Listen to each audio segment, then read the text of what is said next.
Hello good evening, कैसे हैं आप लोग। चलिए शुरू करते हैं। अब मेरे सामने निफ्टी 50 का चार्ट है। सब बताऊंगा मैं आपको, आप वीडियो को आराम से देखो, हर चीज समझो। अगर आप एक फुल टाइम ट्रेडर हैं तो सबसे पहले आपको चीजों को समझना पड़ेगा। प्राइस एक्शन प्लस डेटा, इन दोनों चीजों को आपको समझना पड़ेगा। उसके बाद में आप एक सक्सेसफुल ट्रेडर बन सकते हैं। चलो, जो मैं आपको दिखाने वाला हूँ उसको आप ध्यान से देखना और समझने की कोशिश करना मैं क्या बात कर रहा हूँ। तो ये निफ्टी 50 का ये 1 आवर का चार्ट है। टाइम फ्रेम 1 आवर का है इसका। अब देखिए, जो मुझे दिखाई दे रहा है वो ये है। ये ऐसे एक लाइन गई, एक ये लाइन गई, एक ये लाइन गई और एक ये लाइन गई। ये क्या दिखाई दे रहा है आपको? ये जो है एक बन गया है डब्लू। जब डब्लू बनता है, डब्लू बनने के बाद में इसके ऊपर अगर ब्रेकआउट होता है तो बहुत जबरदस्त जो है बाइंग प्रेशर आता है। क्यों? क्योंकि ये आप अगर देखेंगे इसको तो कहीं ना कहीं ये निफ्टी 50 22 नवंबर से, आप यहाँ से देखेंगे अगर तो 22 नवंबर से और 8 दिसंबर,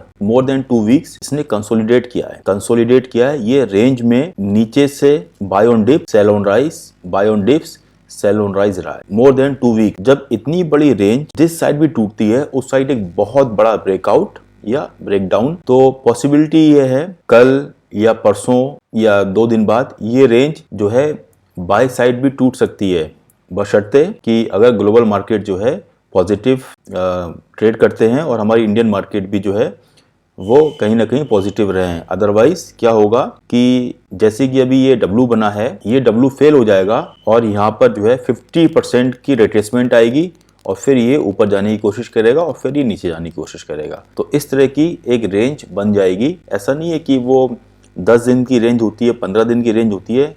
रेंज में कोई भी प्राइस अगर फंस जाता है तो वो एक महीना और 2 महीने भी उसको लग जाता है रेंज से बाहर निकलने के लिए। ठीक है, तो ये तो बात हो गई हमारी रेंज की। जो मेन चीज़ था वो ये थी कि मैं आपको जो है इसमें एक पैटर्न बन रहा है जिस पैटर्न को हम डब्लू पैटर्न बोलते हैं।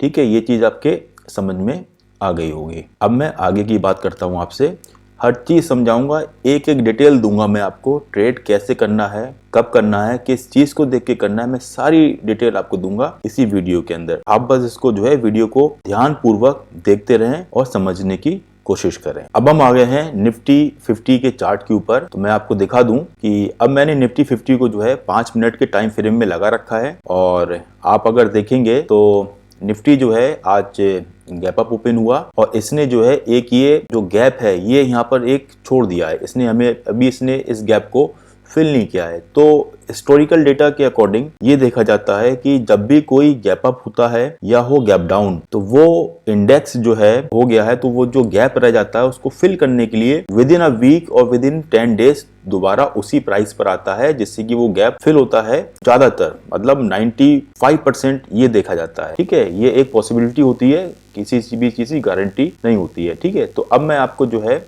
डेटा के अकॉर्डिंग और टेक्निकल एनालिसिस के अकॉर्डिंग जो है मैं आपको चीज़ें जो बताने वाला हूँ वो माइंड ब्लोइंग है। आप उसको बस जो है देखते रहिए इस वीडियो को और आप समझने की कोशिश करें। देखो ऐसा है, निफ्टी का जो बहुत बड़ा रेसिस्टेंस था वो 17,250 था। ये रहा 17,250, ये 17,250। लेकिन क्या हुआ, निफ्टी 50 जो है वो 17,250 के ऊपर ही खुली और अच्छे खासे पॉइंट से ऊपर खुली थी। अब इससे क्या हुआ, देखो अगर मार्केट 17,250 के ऊपर खुली तो सबसे पहली चीज डेटा के अकॉर्डिंग क्या हुआ कि प्राइस यहाँ पर फर्स्ट कैंडल में सस्टेन किया।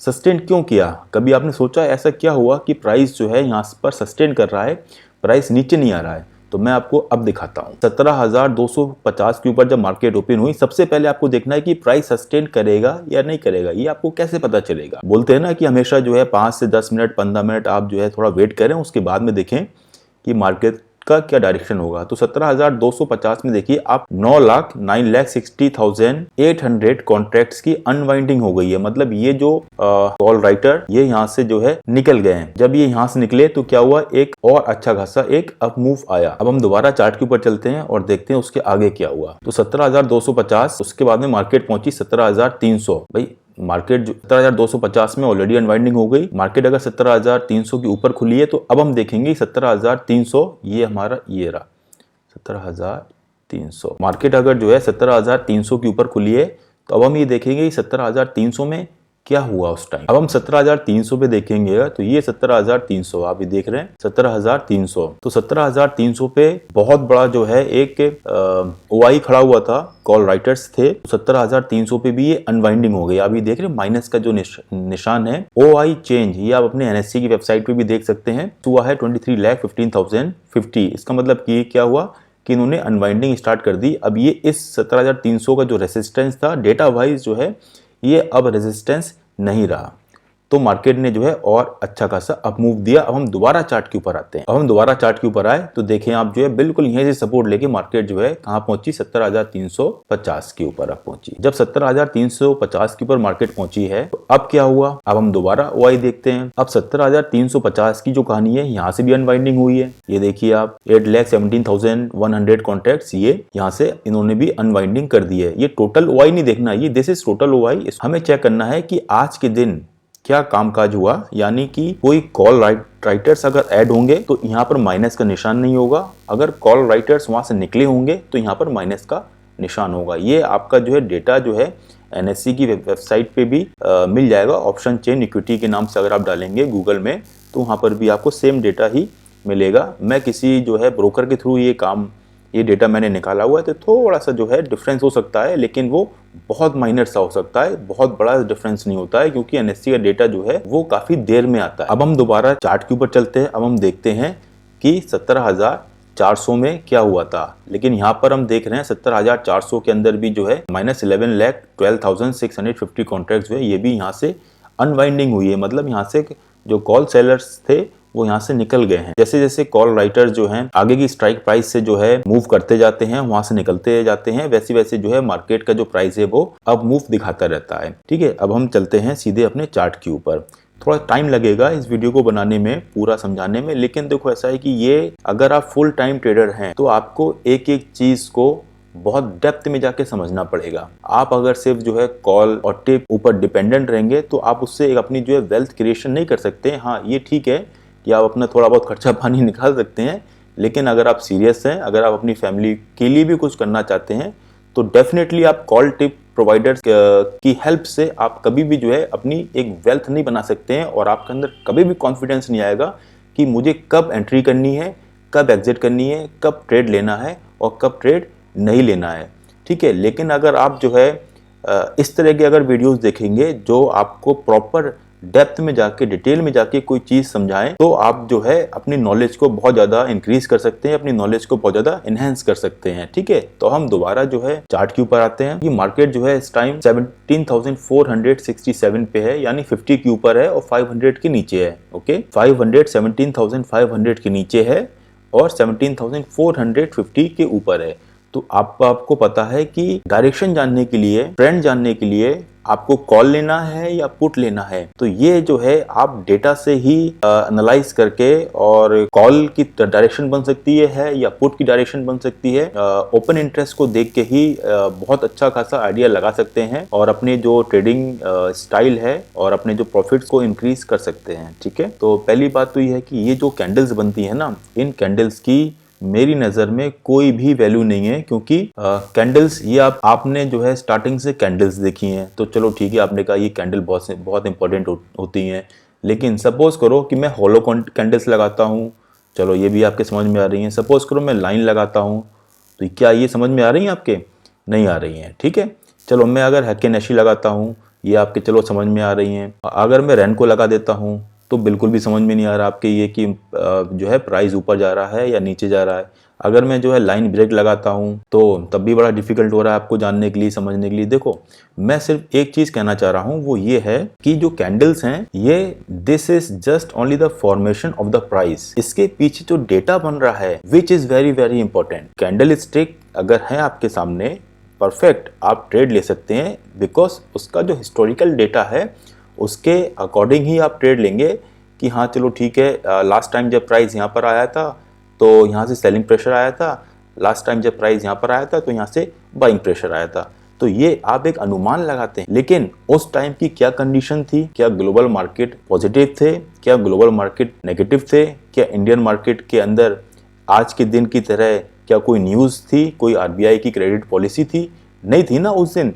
तो उस दिन का डेटा और आज के डेटा में जमीन आसमान का फर्क हो जाता है अगर हम सिर्फ कैंडल्स देखते हैं। लेकिन अगर आप सही में बहुत अच्छा एक ट्रेड करना चाहते हैं जो कि रियली आपको अच्छा खासा प्रॉफिट दे सके और अपने ट्रेड को आप होल्ड कर सकें और जो कि विनिंग ट्रेड साबित हो सकता है, अगर आप जो है कैंडलस्टिक पैटर्न प्लस आप ओआई को साथ में लेके चलें तो डेफिनेटली जो है आप बहुत अच्छा प्रॉफिट कर सकते हैं, क्योंकि आपके अंदर एक बहुत अच्छा जो है एक कॉन्फिडेंस आएगा कि नहीं, अब मैं जो ट्रेड ले रहा हूं वो डेटा के अकॉर्डिंग ले रहा हूं प्लस कैंडल के अकॉर्डिंग ले रहा हूं। भाई कैंडल में मैं हमने जो है इसके ऊपर लाइंस ड्रॉ कर दी हैं कि क्या सपोर्ट है क्या रेसिस्टेंस है। अब उस सपोर्ट और रेसिस्टेंस तो समझ में आ रहा है क्या सपोर्ट है क्या रेसिस्टेंस है, लेकिन डेटा हमको बताता है कि what is the breakout level and what is the breakdown level. तो जो ब्रेकआउट और ब्रेकडाउन जो लेवल होते हैं वो कभी राउंड फिगर में नहीं होते हैं। एल्गोरिदम कभी काम नहीं करती है राउंड फिगर में। आपने भी कभी कभार देखा होगा कि प्राइस आता है, आपने कोई पोजीशन ली है सी की साइड, उसका प्राइस है 240 रुपीज, ठीक है। जैसे ही वो आएगा 290 रुपीज, 293 रुपीज, आप क्या सोचोगे चलो 300 का जब आएगा तो मैं इसको स्क्वायर अप कर दूंगा। डेफिनेटली वो 298.10 तक तो आएगा या 299.30 तक तो आएगा, लेकिन वो 300 तक नहीं आएगा। क्यों? क्योंकि एल्गोरिदम को पता है कि ज़्यादातर मैक्सिमम जो मेजॉरिटी ऑफ द ट्रेडर्स हैं वो राउंड फिगर में ही अपना स्टॉप लॉस, राउंड फिगर में ही अपना टारगेट लगाते हैं, क्योंकि वो नहीं चाहते हैं भाई स्टॉक मार्केट क्या है, स्टॉक मार्केट में एक बंदे को प्रॉफिट हो रहा है दूसरे बंदे को लॉस हो रहा है। आपको एल्गोरिदम के अकॉर्डिंग ही अपना ट्रेड लेना है और अगर आप इस टेक्निक को सीख गए तो आपके जो मैक्सिमम जो ट्रेड्स होंगे वो प्रॉफिट आपको दे के जाएंगे और आपके अंदर जो है कॉन्फिडेंस को बूस्ट करेंगे। तो अब हम बात कर रहे थे कि हम हैं कहाँ पर इस टाइम। तो हम जो है इस टाइम, मैं एक लाइन ड्रॉ करता हूँ आपके लिए और ये लो जी, मैं लाइन ड्रॉ करता हूँ। टेक्निकली हमने ये लाइन बनाई हुई है, ये सपोर्ट हो गया है और ये रेसिस्टेंस हो गया टेक्निकली। अब हम ओआई के हिसाब से देखते हैं। तो हम अभी इस टाइम जो है 17,450 से ऊपर चल रहे हैं और 17,500 के नीचे चल रहे हैं, बिल्कुल बीच में है। तो अब हमारे लिए दो डेटा बहुत इंपॉर्टेंट रहते हैं देखने के लिए, ठीक है। पहला हम देखेंगे 17,450 का, 17,450 का डेटा देखेंगे। ये लो, मैं यहाँ एक ऐसे करके ये मार देता हूँ 17,450, और दूसरा डेटा देखेंगे हम 17,500 का। चलो अब हम दोबारा से जो है चलते हैं ऑप्शन चेन में। अब हम ऑप्शन चेन में आ गए। जो हमारा इंडेक्स का जो प्राइस है वो 17,500 के नीचे है और 17,450 के ऊपर है। तो सबसे पहले हमें ये देखना है कि हमारा सपोर्ट क्या है। अगर मार्केट जो है 17,500 से नीचे आएगी तो कहाँ तक आ सकती है। तो देखो, सबसे पहली चीज़ तो ये है कि जो आज जो है ऐड हुए हैं वो हैं 50,66,500 कॉन्ट्रैक्ट्स, ये 17,400 पे ऐड हुए हैं। तो ये हमारा ये बहुत बड़ा जो है ये सपोर्ट हो गया है। 50,66,500 यानी 50,66,500 कॉन्ट्रैक्ट्स ये हमारा ये ऐड हुए हैं। तो ये पुट राइटर्स हैं। क्वेश्चन ये आता है सर क्या ये सारे के सारे पुट राइटर्स हैं। देखो, बिल्कुल वैलिड क्वेश्चन है आपका कि ये सारे के सारे पुट राइटर्स है क्या, ये सारे के सारे हमको सपोर्ट देंगे। तो देखो, ऐसा है कि सारे के सारे पुट राइटर्स तो नहीं होते हैं, और तो हमें पता कैसे चलेगा कि ये पुट राइटर्स हैं। उसके लिए देखो सिंपल सी बात है, जब आप मार्केट में आपको टाइम हो जाएगा, आप ज़्यादा से ज़्यादा टाइम देंगे मार्केट को, तो आपको एक आइडिया हो जाता है कि ये पुट बायर्स हैं या फिर जो है ये पुट राइटर्स हैं, ठीक है। तो अमूमन ये देखा गया है कि जब भी प्राइस चेंज हो रहा है 45 और 55 का रेशियो रहता है, या फिर आप ये मान लें 40 और 60 का रेशियो रहता है, यानी 60% आप यहाँ पर ये मान सकते हैं कि यहाँ पर जो है पुट राइटर्स हैं, यानी ये सपोर्ट का काम करेंगे, और 40% या 30% ये मान लें कि आप यहाँ पर पुट बायर्स हैं। अगर पुट बायर्स हैं तो फिर क्या होगा, तो वो ये चाहते हैं कि मार्केट को जो है नीचे लेके जाएं। लेकिन पावर किसके पास में होती है, पावर जो है वो जो कॉल राइटर्स के पास में होती है, यानी जो वो पुट राइटर्स के पास में होती है। अगर यहाँ पर 45 और 55 का रेशियो है या फिर 60 और 40 का रेशियो है, तो यहाँ पर भी तो सेम चीज़ हो सकती है ना भाई। ओआई 32 लाख है तो 32 लाख जो है 17,400 के कॉल राइटर भी तो नहीं हो सकते ना पूरे पूरे। तो यहाँ पर भी फिर आप मान के चलें कि बहुत से जो है वो कॉल बायर्स भी हो सकते हैं। तो ओवरऑल अगर हम देखेंगे तो कंक्लूजन ये निकल के आता है कि तो माना ही जाता है कि जो ओआई है ये सपोर्ट का काम करता है, स्पेशली जो ओआई चेंज है जो आज ऐड हुआ है। क्यों? क्योंकि कहीं ना कहीं उसके अंदर जो है कॉल राइटर्स या पुट राइटर्स होते हैं। यहाँ पर निकल गए हैं, ये जो निकले हैं डेफिनेटली ये कॉल राइटर्स थे, ठीक है। यहाँ पर जो ऐड हुए हैं इसमें कुछ पुट बायर्स भी हैं और कुछ और ज़्यादातर जो हैं वो पुट सेलर्स भी हैं, ठीक है, इसको बोलते हैं पुट राइटिंग। तो अब हम बात करते हैं 17,500 पे। 17,500 पे भी यहाँ पर देखिए 17,450 पे भी ऐड हुआ है, यहाँ पर भी ऐड हुआ है।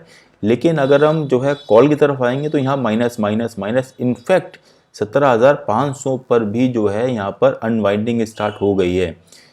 और सबसे बड़ा जो है कॉल राइटर जो बैठा हुआ है वो बैठा हुआ है आपके 17,650। तो देखो सिंपल सा लॉजिक है, 17,450 ये हमारा जो है सपोर्ट है। जितने बार भी मार्केट 17,400 17,450 के पास में आए, आपको बाय ऑन डिप की स्ट्रेटेजी को फॉलो करना है।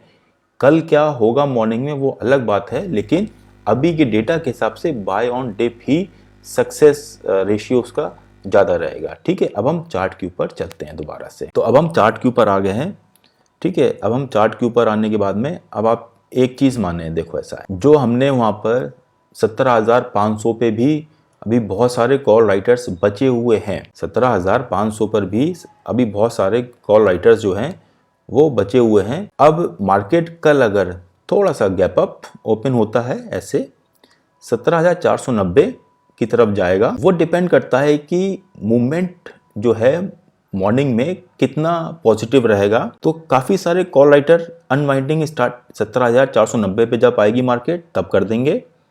फिर हो सकता है मार्केट एक डिप दे आपको, जो कि 17,460 470 तक आ सकती है। उसके बाद में फिर एक जो है एक मूवमेंट आएगा 17,490। देखो, अगर आप रिस्की प्लेयर हो, अगर आप स्कैल्पिंग समझते हैं, तो आपकी बाय एंट्री जो बनती है वो 17,490 के ऊपर बनती है, ठीक है। लेकिन जो अनवाइंडिंग होनी है प्रॉपर तरीके से वो 17,510 के लेवल को जब वो क्रॉस करेगी, एक रिटेस्ट आएगा, तब उसके बाद में जो है यहाँ से आपको 50 पॉइंट, फिर 50 पॉइंट और फिर 50 पॉइंट, ऐसे करके आपको जो है 50 पॉइंट मैंने इसलिए बोले हैं, क्योंकि 17,510 17,560, तो ये 10 15 पॉइंट जब ऑलरेडी मार्केट ऊपर निकल जाए तब आपकी बाइंग पोजीशन बनती है। क्योंकि कॉल राइटर हो या पुट राइटर हो, वो जब राउंड फिगर पे जब प्राइस आता है वो कभी अनवाइंडिंग नहीं करते हैं। अनवाइंडिंग करने के लिए प्राइस को थोड़ा सा उसके ऊपर जाना पड़ता है। क्योंकि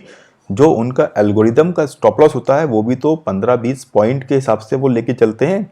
फिर उसके बाद में फिर ये भी तो देखा जाता है कि जो कैंडल जो ब्रेकआउट दे रही है, कि जो कैंडल ब्रेकआउट दे रही है, क्या वो पावर कैंडल है या छोटी सी कैंडल है। तो निफ्टी का जो है मैंने आपको बहुत सिंपल सी लैंग्वेज में जो है एक्सप्लेन कर दिया है कि निफ्टी जो है कल क्या किस डायरेक्शन में जा सकती है। तो आज अगर जो है मार्केट जो है बहुत बुलिश थी, तो कल भी क्या बुलिश रहेगी। देखो, कल बुलिश होगी नहीं होगी किसी को नहीं पता, कोई भी बंदा नहीं कह सकता। कोई भी बंदा अगर ये कहे कि नहीं साहब मुझे पता था, तो भैया किसी को नहीं पता होता है, डेटा भी चेंज हो जाता है। भाई मुझे भी नहीं पता था कि मार्केट जो है इतना ऊपर गैप अप होगा। वो मॉर्निंग में जब जो है प्री मार्केट ओपन जब होता है उसमें जब देखते हैं तब सबको मालूम चलता है कि हाँ इतना बड़ा गैप अप हुआ है।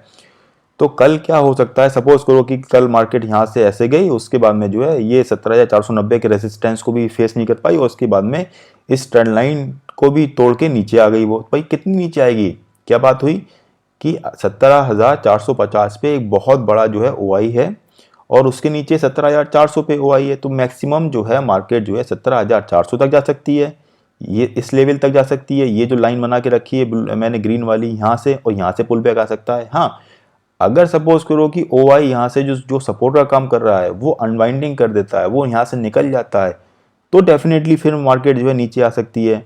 अगर ओआई और बढ़ जाता है और इंक्रीज हो जाता है 17,400 पे 17,450 पे और इंक्रीज होगा तो फिर मार्केट की जो रेंज होगी, एक्सपायरी है कल, आप थोड़ा सा संभल के ट्रेड करें, तो मार्केट की जो रेंज होगी तो वो 17,450 से लेके 17,500 के बीच में मार्केट ऐसे घूमती रहेगी 2 घंटे 3 घंटे 4 घंटे और प्रीमियम डेके होता रहेगा आपका। आपको ट्रेड तभी लेनी है जब मार्केट जो है सेफ ट्रेडर्स के लिए 17,510 के ऊपर एक कैंडल निकले, ठीक है, एक कैंडल निकलने के बाद में दूसरी कैंडल आए उसको रिटेस्ट करने के लिए, और तीसरी कैंडल जो है अपनी प्रीवियस कैंडल के हाई को अगर तोड़ देती है तो वो परफेक्ट एक रिटेस्ट होता है। तो इसमें जो है 5 से 10 15 मिनट आप इसको देखें, समझें, उसके बाद में प्रॉपर सस्टेन हो जाए उसके बाद में आप ट्रेड करें। मूवमेंट जो है 100 पॉइंट का है, मैक्सिमम जो है मूवमेंट वो 100 पॉइंट का है, इससे ज़्यादा मूवमेंट जो है डेटा के हिसाब से तो नहीं दिखाई दे रहा है। बाकी होने के लिए खैर कुछ भी हो सकता है कि हो सकता है मार्केट कल इसके ऊपर ही खुल जाए। तो ये एक सिंपल लॉजिक जो है था निफ्टी का। तो कल एक्सपायरी है, तो जिसको हम बोलते हैं हीरो टू जीरो। तो हीरो टू जीरो क्या होता है, सिंपल सी बात है, 17,500 का, जैसे कि अभी मेरे को पता नहीं है, मैं भी देख के बताता हूँ आपको। सपोज करो जी 17,500 जो है, 17,500 का जो कॉल है, सपोज करो ये लो जी 17,500 का मैं देखता हूँ अगर तो कितना चल रहा है। 17,500 का जो कॉल है अभी मैं देख रहा हूँ वो 47 रुपीज़ का है, 17,500 का कॉल, ठीक है। तो अगर मार्केट जो है दिन भर ऐसे करके ऐसे ऐसे घूमती रही, साइडवेज होती रही, ऐसे घूमती रही, ऐसे घूमती रही, ऐसे घूमती रही, ठीक है, तो फिर क्या होगा, ये 47 रुपीज़ का जो है ये वैसे भी आज जो है इसका प्रीमियम टिके हो जाएगा। तो ये कल जो है मान लो कि ये यहाँ तक 2 बजे तक ना मार्केट 17,490 के आसपास ही घूमती रही, तो इसका प्रीमियम मुश्किल से 5-6 रुपये का हो जाएगा, ठीक है, या 10 रुपये का हो जाएगा मैक्सिमम जो है। तो what is hero to zero, hero to zero का मतलब ये हो गया, सिंपल सी बात है, 10 रुपये का प्रीमियम है। लोग जो है 400-500 क्वांटिटी उठा के, और जैसे ही ब्रेकआउट होगा तो वो प्रीमियम जो उसका बढ़ जाएगा, तो वो 50-60 रुपये तक का हो जाएगा। तो जिस बंदे ने जो है 500 क्वांटिटी उठाई है तो वो 50 रुपये 60 रुपये का, अगर 100 रुपये का हो गया, तो ये हो गया कि एक मतलब आप बहुत कम पैसों में जो है आप बड़ी क्वांटिटी से ट्रेड कर सकते हैं। बट इसका जो है बहुत बड़ा ड्रॉबैक ये है कि अगर मार्केट जो है थोड़ा सा उसने जो है एक ब्रेकआउट दिया, ब्रेकआउट फेल हो गया, फिर नीचे आ गई, तो जो आपकी अमाउंट है वो डेफिनेटली जो है वो ज़ीरो हो जाएगी। क्यों? क्योंकि 17,500 की कॉल अगर आपने ली है तो आपने एक बिड लगाई है कि मार्केट 17,500 की ऊपर रहेगी। अगर मार्केट 17,495 यानी 70,495 भी रहेगी ना, तब भी आपका वो प्रीमियम ज़ीरो ही होना है। तो this is called hero to zero, ठीक है। तो आप जो है फैंसी वर्ड्स में ना फंसें, आप अपना बिल्कुल लॉजिक लगाएं। मैंने आपको एक एक चीज़ समझा दी है, आपको ट्रेड कैसे लेना है, आपको ओआई डेटा के साथ में टेक्निकल ये जो चार्ट है, मैं आपको, आप मेरा टेलीग्राम चैनल ज्वाइन कर सकते हैं, उसके अंदर मैं ये जो चार्ट है मैं अपडेट कर दूंगा, वहाँ से आप जो है इस चार्ट को ले लेना। और without plotting lines and all don't trade, because जब आप मॉर्निंग में जब बैठते हैं सुबह 9 बजे 9:15 बजे बैठते हैं, तो आपको पता ही नहीं होता है कि मार्केट की डायरेक्शन क्या हो सकती है, ओआई डाटा क्या है। आप तो बस फोमो में जो है ट्रेड करते रहते। मैंने भी किया था, ऐसी बात नहीं है, लेकिन जब समझ में आया तो उसके बाद में जो है फिर लॉसेस होना बंद हो गए, और अब जो है सिर्फ और सिर्फ प्रॉफिट होता है। तो जो गलतियां मैंने करी हैं, मैं चाहता हूं कि आप लोग वो गलतियां ना करें। बड़ी मुश्किल से पैसा जो है कमाया जाता है, और ये जो है मार्केट, आप इसको जो है 10 लाख 20 लाख कितना भी दे दो, ये ले लेगी, ये कभी नहीं बोलेगी मुझे नहीं चाहिए। तो हर बंदा जो है इस मार्केट में जो भी बंदा आता है तो वो पैसे कमाने के लिए आता है, और हार्ड वर्किंग मनी होती है, तो उसको जो है आप प्रोटेक्ट करें मनी को। भले ही आपको प्रॉफिट ना हो लेकिन लॉस भी ना हो। तो लॉस कब नहीं होगा, जब आप जो फोमो में एंट्री नहीं करेंगे, जब आप प्रॉपर जो है अपने डिसिप्लिन फॉलो करेंगे, जब बिल्कुल ब्रेकआउट और ब्रेकडाउन पे ही ट्रेड करेंगे, तभी जो है लॉस होने की जो संभावना है वो बहुत कम हो जाती है। अदरवाइज जो है 60% जो संभावना रहती है वो लॉस होने की ही रहती है। या मॉर्निंग में लॉस हो जाएगा तो उसको दिन भर रिकवर करने में लगे रहते हैं, या फिर मॉर्निंग में प्रॉफिट हो गया तो बार बार जो है ओवर ट्रेड करके जो प्रॉफिट हुआ था उसको भी लॉस में कन्वर्ट कर देते हैं, ठीक है। ये हो गया हमारा निफ्टी 50 का। तो ये एक सेपरेट वीडियो मैंने बनाया है निफ्टी 50 का। तो अब मैं जो है आपको जो जितना भी कामकाज हुआ है, जो एफआईआई है और जो डीआईए कितना उन्होंने जो है बाइंग करी है, सेलिंग करी है, तो वो मैं आपको अब दिखाता हूँ, ठीक है। अब हम डेटा पे आ गए हैं, ठीक है। तो सबसे पहले हम बात करते हैं कि आज कामकाज क्या हुआ, कितने करोड़ की बाइंग और कितने करोड़ की सेलिंग हुई है एफआईआई के द्वारा और जो है डीआईए के द्वारा, ठीक है। तो अब हम जो बात करते हैं, तो ये जो है सीएम का मतलब है ये कैश मार्केट, ठीक है। तो ये कैश मार्केट के अंदर एफआईआई ने जो है -579 मतलब छोटा सा जो है कैश मार्केट के अंदर जो है ये सेलिंग करी है। व्हाट इज कैश मार्केट, जैसे भी जो स्टॉक्स होते हैं, जैसे कि रिलायंस हो गया, एचडीएफसी हो गया, आपके जो है आईसीआईसीआई बैंक हो गया, तो इसके दो तरह के सेगमेंट होते हैं। पहला होता है कैश मार्केट का होता है, ठीक है, और दूसरा होता है फ्यूचर्स का। तो कैश मार्केट का मतलब ये है कि जितने भी कुछ स्टॉक्स हैं इन्होंने जो है ये इतने करोड़ की जो है सेलिंग करी हुई है, ठीक है। कौन से स्टॉक्स हैं ये तो खैर मुझे नहीं मालूम है, लेकिन कुछ स्टॉक्स हैं जिसमें इन्होंने जो है अपना प्रॉफिट बुकिंग किया है, ठीक है। अब हम बात करते हैं आपके जो है डोमेस्टिक इन्वेस्टर्स की जो कैश मार्केट के हैं। तो उन्होंने अगर 579 की जो सेलिंग करी है तो डेफिनेटली जो है इन्होंने ऑलमोस्ट ट्रिपल जो है 1735 की जो है बाइंग भी कर ली है, ठीक है। तो ये गिराते जा रहे थे मार्केट और ये मार्केट को जो है स्टेबल करते जा रहे थे या उठाते जा रहे थे। अब हम बात करते हैं इंडेक्स फ्यूचर की। इसके अंदर जो है ये कहीं ना कहीं जो है बाइंग करके गए, बहुत छोटी सी बाइंग है, शॉर्ट टर्म बाइंग है। ये कल भी बाइंग करके गए थे और आज भी बाइंग करके गए थे। कल बहुत अच्छी खासी बाइंग करके गए थे, लेकिन आज इन्होंने थोड़ी बाइंग जो है कम करी हुई है, ठीक है।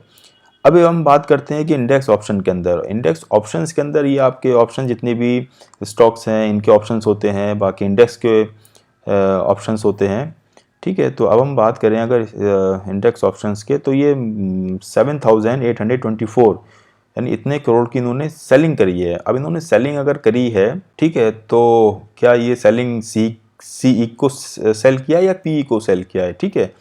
अब ये तो कहना मुश्किल है कि सी की तरफ सेल करे गए या पी की तरफ सेल कर गए हैं। सी की तरफ सेल करे गए तो मतलब ये रेसिस्टेंस सी की तरफ सेल करके गए इसका मतलब ये रेसिस्टेंस का काम करेंगे, या पी की तरफ सेल करे गए मतलब ये सपोर्ट का काम करेंगे, ठीक है। तो एक तो ये चीज़ हो गई। अगर यहाँ पर ये सेल करके गए हैं इसको, ठीक है, तो यहाँ ये बाय कर रहे हैं और इसको यहाँ पर जो है फिर ये सेल कर रहे हैं, तो ये सी ए पी ए ये कहना बड़ा मुश्किल हो जाता है, ठीक है।